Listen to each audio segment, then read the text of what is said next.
Olá, bem-vindos ao Mental Ship. A gente começa hoje uma jornada em 8 partes por uma das maiores histórias de coragem já contadas, a incrível viagem de Shackleton, de Alfred Lansing.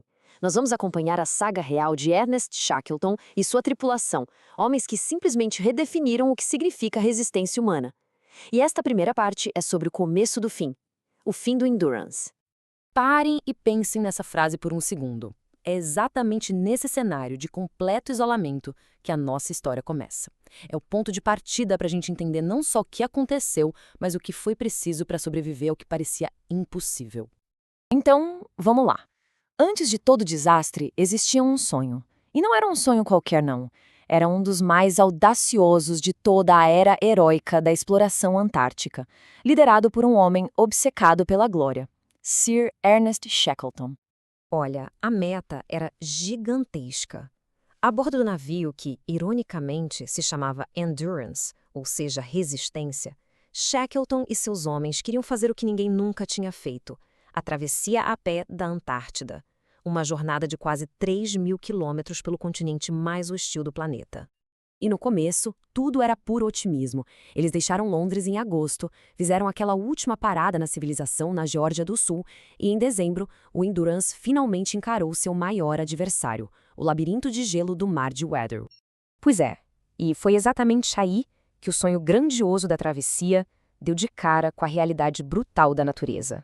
O avanço, que já era difícil, estava prestes a parar de vez. Para a gente entender o tamanho do problema, temos que entender o lugar. O Mar de Weddell não é um mar comum. Por causa do formato dele e da corrente que gira em sentido horário, ele funciona como um moedor de gelo gigante. Uma vez que você entra ali, sair não é uma questão de habilidade, é uma questão de sorte. Pura e simplesmente sorte. E a sorte deles, bom, a sorte tinha acabado. O navio, que foi feito para ser super resistente, virou um prisioneiro. Naquele momento, a expedição de conquista tinha morrido. Eles não eram mais exploradores, eram náufragos, à deriva no meio de um continente de gelo. E com o navio preso, começa uma fase totalmente nova, a da espera.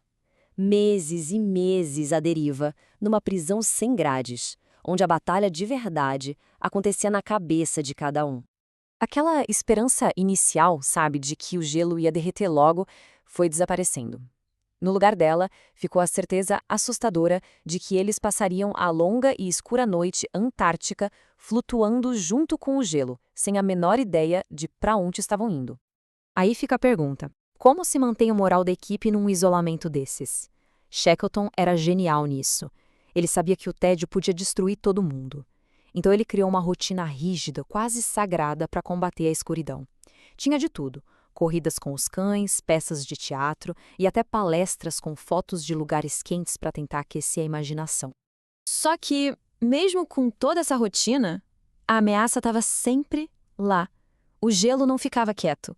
Ele falava, gemia, estalava, se movia.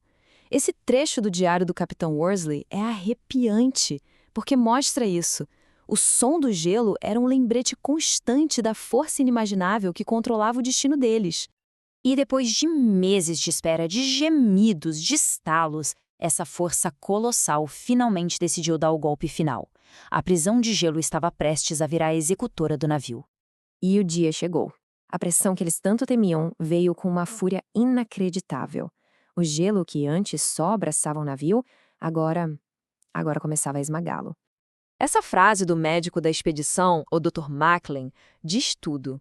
Era uma força da natureza tão grande, mas tão grande, que não dava nem para processar. Não era uma luta que eles pudessem vencer, era se render a algo muito, muito maior. Imagina só o som da morte do Endurance. Era ensurdecedor. Vigas de madeira com 30 centímetros de espessura, quebrando como se fossem palitinhos de fósforo.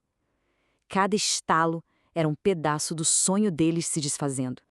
Eles tentaram de tudo até o último minuto, mas com o navio sendo engolido pela água gelada, não tinha mais jeito. Shackleton deu a ordem que ninguém queria ouvir, mas que todo mundo já esperava: abandonar o navio. O sonho tinha acabado ali. Só que o fim do navio não era o fim da história. Pelo contrário, foi um momento que transformou Ernest Shackleton de um explorador ambicioso em uma verdadeira lenda da liderança. Pensa na cena. O navio afundando, o caos instalado, e Shackleton reúne todo mundo e, com uma calma impressionante, redefine a missão inteira. Essas palavras dele: o navio está perdido, mas meus homens não estão. Isso muda tudo. A glória pessoal já não importava mais nada. A expedição para cruzar a Antártida morreu ali, mas no lugar dela nasceu outra, com um único objetivo. Um objetivo sagrado: levar cada um dos 27 homens de volta para casa, vivos. Naquele momento, Shackleton perdeu absolutamente tudo: o navio, o dinheiro, o sonho da vida dele. A única coisa que sobrou foi a responsabilidade por aquelas vidas e a coragem para fazer o que precisava ser feito. E isso nos deixa com uma pergunta, né? O que se faz quando tudo, absolutamente tudo, está perdido? Quando seu único abrigo está afundando no oceano mais isolado do planeta? Para Shackleton e sua tripulação, a resposta era uma só: começar a andar. No nosso próximo encontro, em O Sonho e o Desastre, a gente vai ver exatamente isso: como um sonho de glória se transforma em uma luta desesperada pela vida. Uma jornada que vai testar todos os limites do que um ser humano pode aguentar. Se essa história te pegou de jeito, já sabe, né? Deixa o like, se inscreve aqui no canal e compartilhe, porque assim o conhecimento dobra a cada informação. E para quem quiser mergulhar de cabeça nessa aventura, o link para o livro A Incrível Viagem de Shackleton está aqui na descrição. Vale muito a pena. Valeu, pessoal! A gente se vê na próxima!